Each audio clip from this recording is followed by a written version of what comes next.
Bonjour, je m'appelle Cristina Veldamarine et aujourd'hui j'ai envie de vous poser une question. Connaissez-vous le prix de l'argent?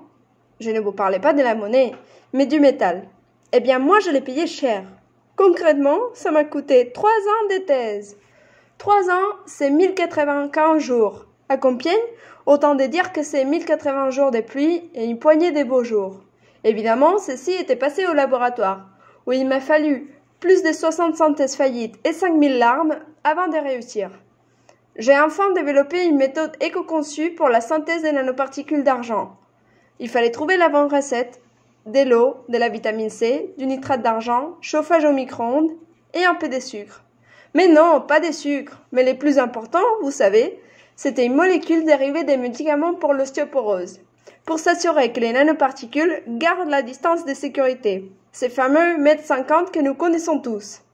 En effet, sans elles, ces nanoparticules ne font que s'agréger, bref, grossir et ne plus être nanoparticules, quoi. Mais vous me direz, pourquoi faire des nanoparticules d'argent? Eh bien, lorsqu'on se place à l'échelle nanométrique, la surface est augmentée énormément pour le même volume de matériaux. De plus, certaines propriétés de ces matériaux changent. L'oxyde de fer devient magnétique, l'or change de couleur, et l'argent reste antibactérien, mais bien plus efficace.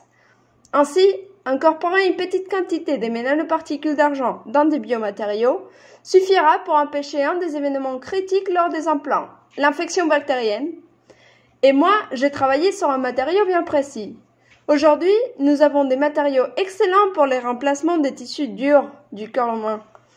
Vous avez une hanche cassée, prothèse de titan, dents à remplacer, prothèse en porcelaine, genou foutu, prothèse en acier inoxydable. C'est top, non? Mais que se passe-t-il quand il faut agir sur des tissus mous tels que le cœur ou le cerveau? Eh bien, c'est là que je me place avec mon matériau. Un matériau unique, biocompatible, biodégradable et naturel. Roulement de tambour pour accueillir la soie. Eh oui, la soie. Ces matériaux aux propriétés mécaniques indiscutables est déjà utilisé aujourd'hui en tant que suture.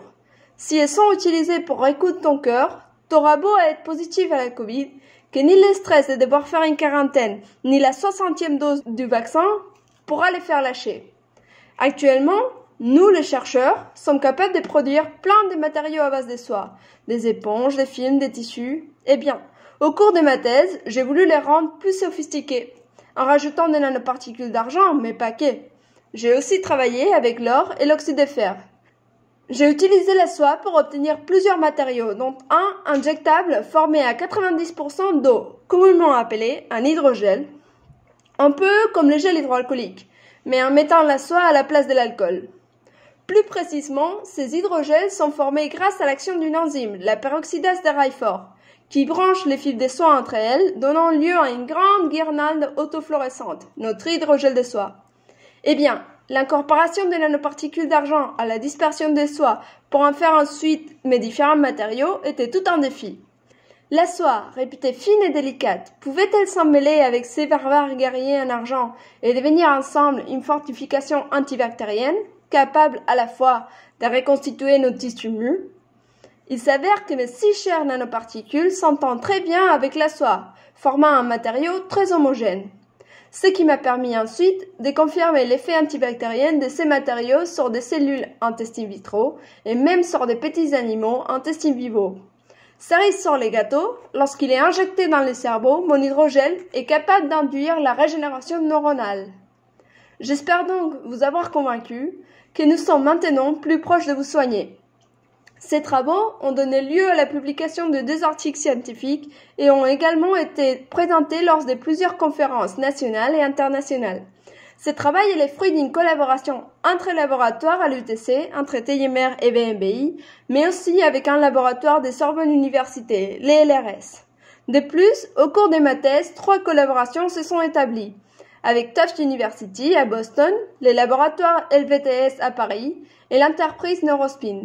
Cette thèse apporte à la société un matériau modèle et une méthode transposable. En effet, les méthodes utilisées ici est applicable à d'autres mises en forme de la soie, ainsi comme à d'autres nanoparticules, rendant les possibilités et les applications infinies. Il s'agit seulement du début des biomatériaux du futur. Actuellement, je travaille dans une start-up appelée Peak for Life, dans un projet en collaboration avec l'Université catholique de Louvain. Mes recherches portent toujours sur les biomatériaux et leur mise en forme. Cette fois-ci, pour créer un dispositif implantable capable de produire de l'insuline en fonction de la glycémie des patients diabétiques.